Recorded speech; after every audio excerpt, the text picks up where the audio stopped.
What is an excuse to call off of work that a boss can't argue with? I live in this tiny mountain town called Pine Ridge, about 20 minutes from my job at the hardware store.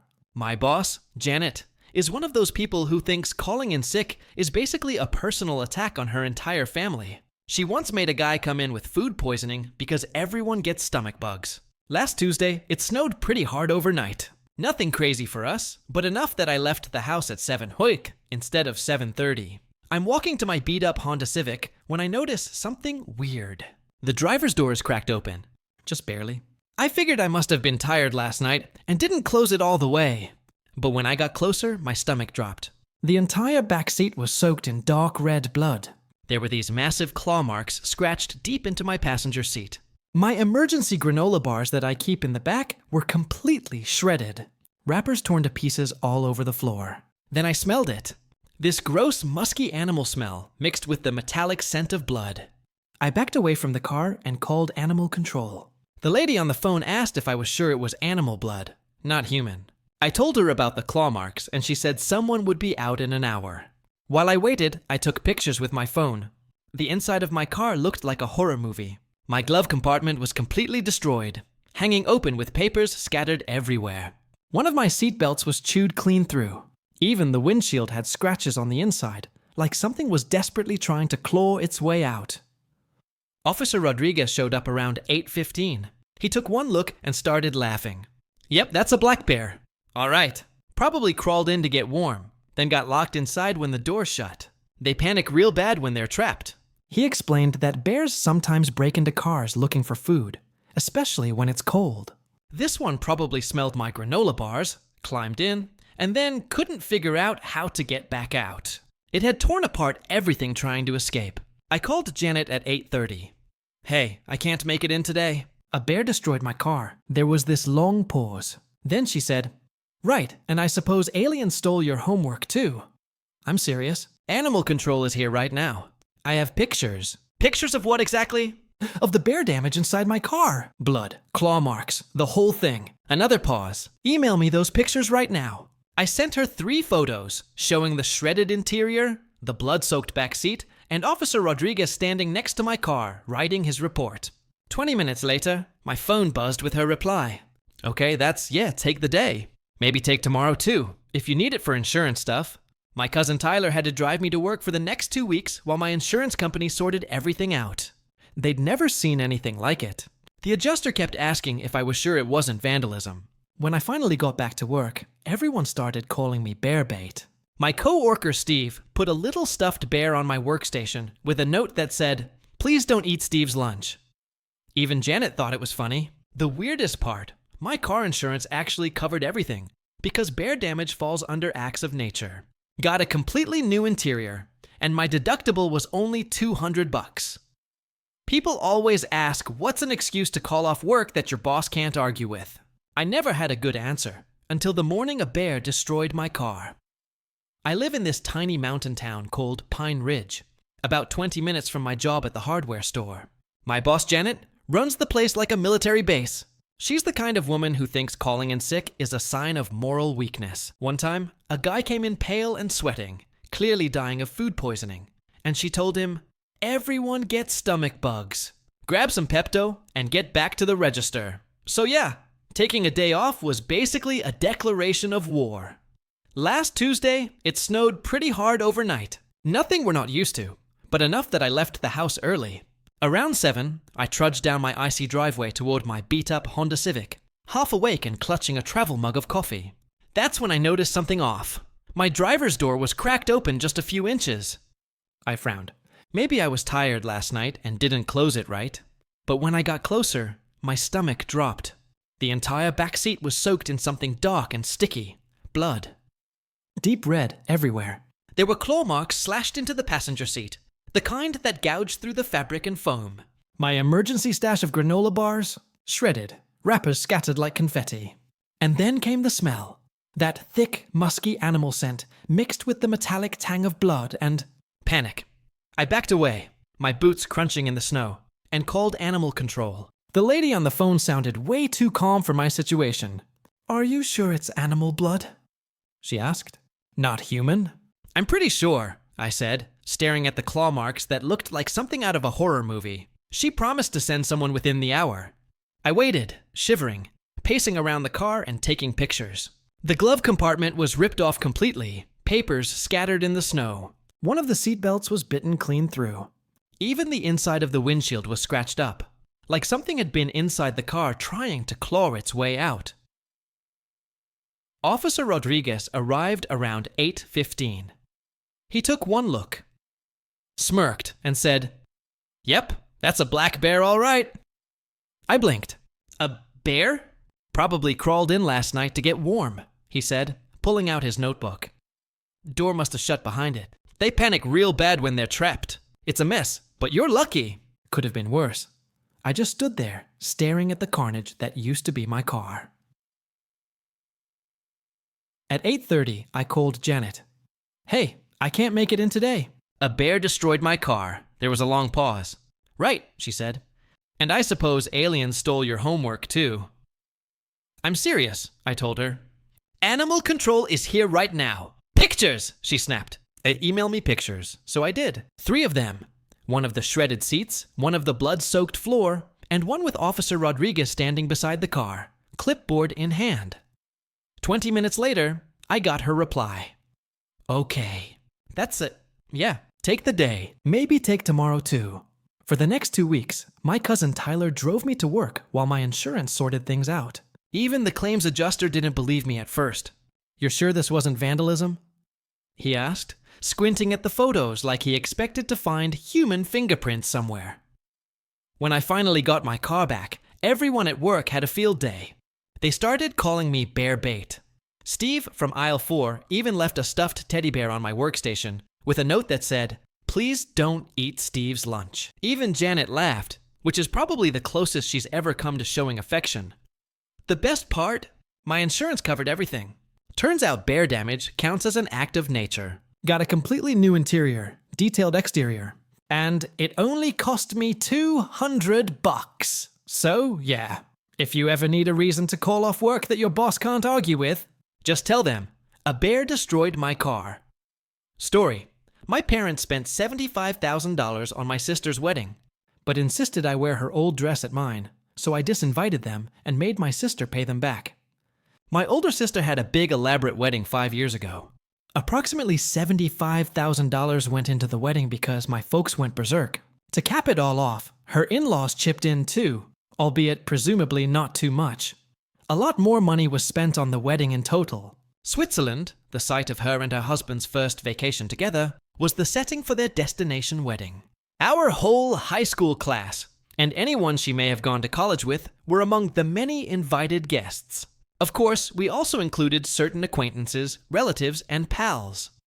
The fact that my dad's business was booming at the time meant that my parents could afford the extravagant event. Even my mom, who is a doctor and runs her own practice, is financially secure. They were well off financially and intended to go all out. Thus it was done. Even back then, I had inquired as to whether or not they would continue to do so after my marriage, and they assured me that they would. Consequently, I enforced their word. Plus, I recently requested them to pay for my wedding since I'm getting married. Not to mention that I'm not even requesting a fifth of what they spent on my sister's wedding. We have no plans to invite many guests or have a destination wedding. Everyone we know and love should be able to attend the wedding. In addition, we have selected a hotel situated just outside of the city due to its breathtaking beauty. My parents can easily afford it. The parents of my fiancé are also chipping in for the big day. As a result, they are amenable to splitting the costs evenly. My fiancé and I will take care of any leftovers separately. Just a few days ago, when we were talking about the wedding, I brought this up with my parents, and they started being quite frugal about it. My one and only demand for my wedding was a handmade bridal gown, and I would not budge from my extravagant plan. Since they did not anticipate me to waste money on something as little as a wedding, they began to insist that I wear my sister's dress instead. Despite the fact that it is not true, they began to inform me that they were already spending a significant amount of money. At least from their perspective, I don't see the wedding as being particularly costly. However, my dad has recently informed me that he is unable to afford the same wedding he planned for my sister, due to his finances taking a serious hit since the pandemic. Therefore, rather of demanding more, I should accept what they're giving me. And I was furious with them because I had proof that what they said was false. My father works in the pharmaceutical industry, which has, as far as I am aware, been growing since the pandemic occurred. So, I highly doubt that his business suffered during the pandemic. Even if I were to consider the possibility that he was telling the truth, I would still find it unusual that he is suddenly being more frugal about our wedding compared to the 4 years before when he made 0 attempts to reduce expenses. On the contrary, I believe my folks have been living it up to a new level of excess. My parents are acting as if my requests are excessively high, and I have no idea why. In any case, we got into a fight over it, and they began to accuse me of being entitled and spoiled. I became angry and told them I would think about finding other ways to save money, even taking them out of the wedding. After that, I had an outburst and I haven't talked to them since. Despite their attempts to contact me ever since the altercation. My sister is in agreement that I am behaving like a brat, and they have criticized me for being immature and entitled. The truth is, even though my parents are very wealthy, I've always sported my sister's gently used clothes. Plus, it has always worked for me. But now that my wedding is almost here, I'm thinking they can treat me a little since I'm getting married. My fiancé and I have had similar conversations, and he feels conflicted about it. He believes that since it is their money, they should be free to spend it any way they like. However, they have also made a pledge to me. They appear to be changing their minds and trying to trick me into thinking my demands are unreasonable, when in fact they aren't. I am now completely bewildered. Am I cutting off my parents' invitations and then insisting that they pay for part of my wedding because they declined? Make changes. Good day. Here they are. In case any of you were wondering how the funds were being allocated, the catering and the wedding outfit I've had my heart set on will be paid for by my parents. The location and decorations will be covered by my fiancé's parents. Additionally, my fiancé and I will be responsible for covering all of the wedding party's expenses. Our parents are dividing up the expense of the hotel rooms for the guests. Thus the division has been made. Furthermore, my fiancé and I have meticulously arranged everything so that our parents can afford it without feeling any financial burden. He comes from a wealthy family. Although his parents certainly aren't as fluent as mine, we would prefer not to cause them any trouble. The sum my parents are being asked to spend is practically nothing. As I mentioned previously, having an anniversary party once a year likely costs them more than this. To that end, I fail to see why they are unable to accomplish this for me even once. It has come to my attention that many have implied that my sister is the favorite offspring. Given the circumstances, I could even agree with that at this very moment. It wasn't always the case, though. I think we were treated equally by our parents most of the time. The only difference was that they used to lavish more money on her than on us. Despite their immense wealth, they insisted that I wear their gently used clothing, shoes, and other items. I was oblivious to it because my sister has impeccable taste. For a long time, she was someone I looked up to. Therefore, I enjoyed that I could blend in with her appearance. Even though she is now taking the side of our parents, I still do. So, I didn't think it was strange that they were so frugal with me when I was younger. Unfortunately, I am at a loss for words at the moment because all of that is hitting me like a ton of bricks. Perhaps I'm not the golden kid, and she is. First update. Hi there to everyone who took the time to respond to my post and help shed light on the matter. I am eternally grateful. People who felt I was entitled and all that still can't understand how much it meant to me. Regardless, I've resolved to honor my earlier choice not to invite my parents. Because to be honest, the money isn't really an issue anymore. It's all about the promise they made and are now flat out breaking. Even if they were the ones who had promised me something and are now attempting to back out of it. I still don't like how they're trying to paint me as the villain here. Therefore, I am quite justified in being angry with them. Plus, I can't help but feel irritated since they're picking on me for asking for too little. Especially because I've already done so much for my sister's wedding. To put it simply, it is unfair. Also, I believe it's fair to state that if the money is theirs to spend any way they like, then it's also my wedding, and I get to pick the guests, provided I don't steal from them. So, since they promised to help pay for my wedding, I have every right to expect them to actually do it, and they should be even more entitled to an invitation to my wedding after all the trash they've thrown at me for wanting them to be honest and deliver. Second update.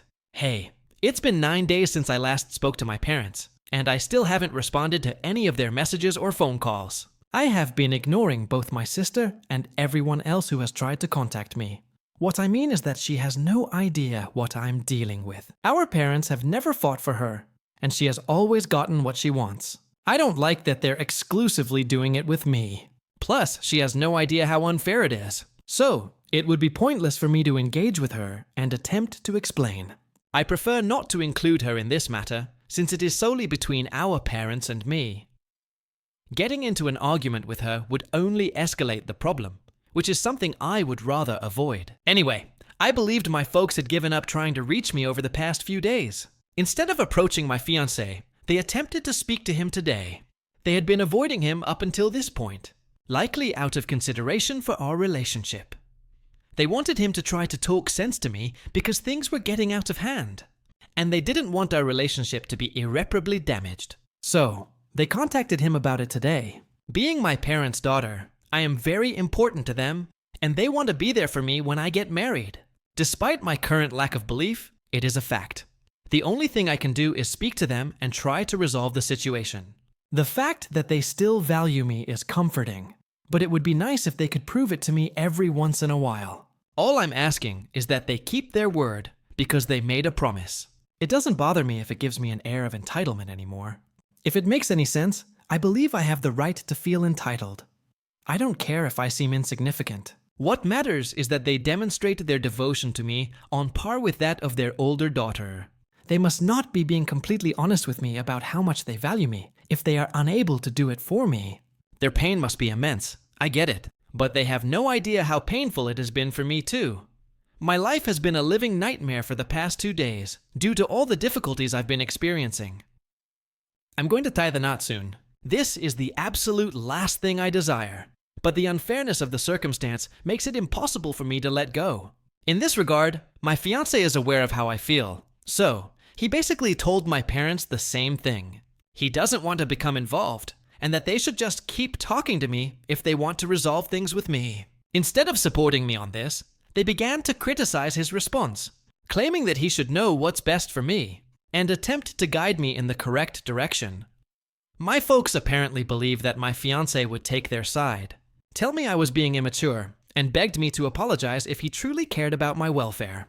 Their message to him stated exactly that. Not only that, but it also enraged my fiancé. Since this was a highly sensitive matter, he told them he didn't feel the need to play the role of father and tried to sway my decision-making because I was an adult woman with the capacity to do so.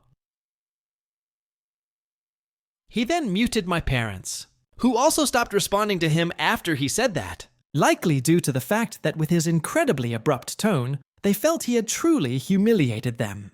I was irritated that they were making an effort to involve him in any of this when we were both back home from work, and he told me everything that had happened.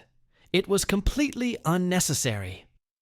Whatever it was that he had said, he was absolutely correct. I am an adult, and this is something that only my parents and I know. I am capable of making my own decisions regarding my well-being, and the matter is far more intricate than they perceive it to be. Contrary to what they believe, it isn't all about the money.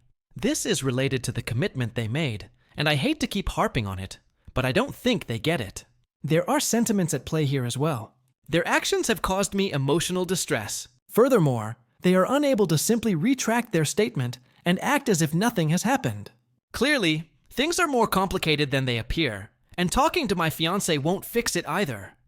My goal is to persuade him that I should apologize to them.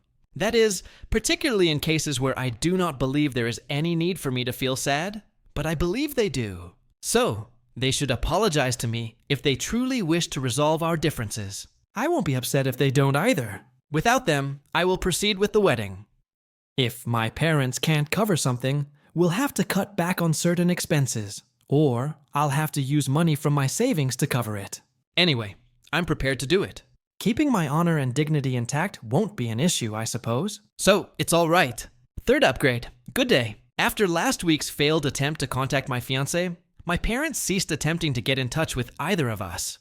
For a week, I was satisfied with the idea that they had given up.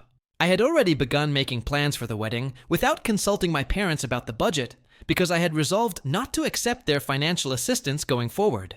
I didn't want to put any extra strain on individuals who weren't going to keep their promise, and it was obvious that they weren't going to help me either. Nothing had been prevented by me. Long ago, I stopped responding, and more lately they stopped trying to contact me either. Still, my sister persisted in trying to catch my attention by expressing her distaste for my handling such matters, and repeatedly reminding me that my behavior was irrational and uncharacteristic of me. Perhaps it was because I wanted things to be calm earlier and would have let this go without causing a fuss. Nonetheless, I reached a breaking point when I felt compelled to assert my independence. My family could no longer treat me like a second-ass citizen and expect me to put up with it indefinitely. Now that I'm an adult, it doesn't bother me if they refuse to assist me, but it's irritating that they feel the need to act silly and make a spectacle of me. In any case, I assumed they had given up on reaching out to me, but my folks sent me another note yesterday evening.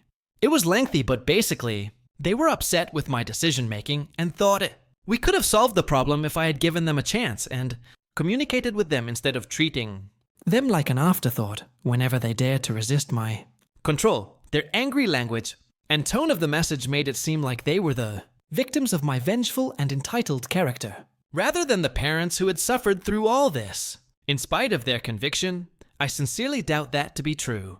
There was still hope for us to reconcile. They said they truly wanted me to reply to that message despite the fact that I was being extremely naughty and that was really frustrating to me since they still hadn't done any self-reflection and hadn't even considered the possibility that they might be wrong about this. In my response, I made it clear that I would not engage in further communication with them unless they were open to the possibility that they might be somewhat correct about this entire matter. And if they couldn't muster the will to accomplish it, then our conversation would have been fruitless. After a few minutes of waiting, I still hadn't heard back. Mom called me around 3 hours after the message to tell me she didn't want to fight and wanted to talk things out with me. With my dad in the room as well, I was instructed to express my mind while on speaker. I finally put into words all the thoughts that have been swirling around in my head for the last 2 weeks. I basically told them what I had written down in my earlier post about how I felt about this issue, and I waited for their response. After I finished speaking, my parents immediately began chatting, as if they had completely missed my entire point. I really thought that this conversation was going to lead to something positive, but alas, I was mistaken. I quickly understood that their initial decision to let me go first was likely merely a formality, and they were completely uninterested in what I had to say once I began speaking. For the life of me, I can't tell if they were paying attention or if they were simply trying to cover up the fact that they hadn't given me an opportunity to speak. Regardless, they persisted in playing the victim card while they spoke, claiming they failed to grasp my request despite my explicit clarification. They claimed it was unreasonable that I expected them to spend their money extravagantly on my wedding since it was their money. The defendants argued that their financial situation was different when they made the pledge to me. Hence, there was no issue at the time. They attempted to spin it around on me by claiming that the situation would have been different if I had decided to tie the knot sooner. They insisted it was none of their business, and that it was their prerogative to spend their money anyway. They liked when I attempted to cut them off, and point out that they had stuck to their original spending habits and never compromised on any financial decisions in the previous few years. Their defensiveness escalated, and they plainly had no response when I informed them that it was my wedding, and I could invite whoever I wanted. Consequently, they resorted to their usual tactic and resumed their personal attacks against me. At that point, I began recording the conversation, and they proceeded to accuse me of being arrogant, self-centered, and disrespectful, and even expressed sorrow for trying to make amends with me. Quite viciously they became. My mom explained to me that they were attempting to mend our relationship because ultimately, I was their daughter, regardless of their feelings toward me. Plus, they would always be linked to me. Therefore, they would be connected with my entire wedding if it was too terrible. Not to mention that they were loath to flaunt it. Nonetheless, they no longer give a hoot about my desires. It was obvious that I had already made up my mind, and they had no intention of bringing dishonor upon themselves by continuing to deal with me. They made it clear that they no longer wanted me to be thought of as a daughter, and they would formally disown me if I didn't apologize to them going forward. Since they had already shown themselves to be the most uninteresting people I've ever met, And because I had no interest in being their daughter, I told them they could do as they liked. I had irritated them greatly. As a result, they continued cursing at me, but I chose not to listen. I ended the call at that point. After attempting to calm myself for a few minutes, I just forwarded the recording and the conversation's context to my sister, and I didn't hold back on any information, reiterating what each side had said. I informed her that these were the individuals she had spent a long time supporting. I really did respect my sister, and we had always gotten along well. As I mentioned earlier, it occurred to me that I should just tell her how our parents felt about me. Even though she appeared a bit naive in this particular situation, I was determined to prove them wrong. Compared to my parents, I expected more from her. Fortunately, she fulfilled her obligations. Half of me expected her to tell me that our parents were entirely within their rights to say what they wanted on the recording I sent her, and that it was reasonable for them to be so angry that they started attacking me personally. After all, she had been defending them for a long time, so I figured she would do the same now. Thank goodness she didn't. In response to the message, she informed me that she would approach our parents to request an apology from them. Up until now, she had taken their side, but I felt unfairly treated. She expressed her own regret to me, telling me that she had not anticipated this. I needed to calm down and compose myself before responding to it, since I was quite angry at the moment. I went 2 hours without speaking to anyone. Yet, I answered her call in the middle of the night. She expressed her deepest regrets and said she was unaware our parents would insult me to that extent. I ended up sobbing and spilling my guts to her about how I was feeling and how furious I had been with her. Plus, she justified my anger at her by saying that she had been too oblivious to notice that our parents were mistreating me. Her parents had been successfully leading her to believe that I was the antagonist, and she had fallen for it without question. After her recent argument with her parents, in which she attempted to protect me, she clearly no longer feels the same way. She expressed her regrets to me once more and informed me that she had attempted to persuade our parents that their remarks during the phone conversation were inappropriate. Nevertheless, our parents warned her to stay out of the matter and were rather abusive toward her. It was evident that they simply could not tolerate being warned that their behavior was inappropriate. All they wanted was for her to continue nodding her head in agreement with everything they did. Additionally, they began assaulting her the moment she attempted to defend me, unless our parents apologized to me. She threatened to avoid communicating with them. Despite my assurances that it was not mandatory, she insisted it was essential. Apologies were her unending mantra, and she assured me that she wished this wouldn't alter our relationship in any way, because she was completely mistaken about our parents, and she didn't want me to feel harmed. At least she had finally had a change of heart and attempted to defend me, I told her. So, I was willing to put the events of the previous 2 weeks out of my mind. I may have failed to mend fences with my parents, but I made amends with my sister, and that matters more to me than anything else because our relationship has always been so tight. The fourth update. Now that 2 weeks have passed, I'm relieved to report that my sister and I have met multiple times to resolve our differences. She expressed regret, and I took her apology to heart. We ended there. We preferred not to prolong the matter any longer, because I was aware that our parents were attempting to manipulate her, and they are quite manipulative. No lengthy talks ensued regarding her behavior. Perhaps that's why they were successful. However, at the moment, neither she nor I are communicating with them. Plus, they recently severed ties with both of their children due to their own actions. I hope they are now happy. I know I am, because my sister assured me she would be there to assist me out, even though they had reneged on their promise, and I had to start thinking about ways to save money. I attempted to reassure her that it wasn't necessary, but she insisted that it was the least she could do to compensate me. She ignored my repeated requests that she not pay anything, as she had made no financial commitment to me. Her gesture is really kind in my opinion. We still can't afford the wedding on the grand scale it would have been with my parents' help. At least I won't have to drastically reduce my efforts like I had anticipated. Now we found a compromise, and for that I am eternally thankful. No amount of apologies from my parents will change the fact that I will not be inviting them to my wedding. I don't want them back in my life after the way they treated me. Therefore, it's safe to say they won't be invited to any future occasions either. I used to see them through rose-colored glasses, but I've taken them off now, and I can see right through them. Plus, I realize how valuable I am to that life, and I no longer desire it.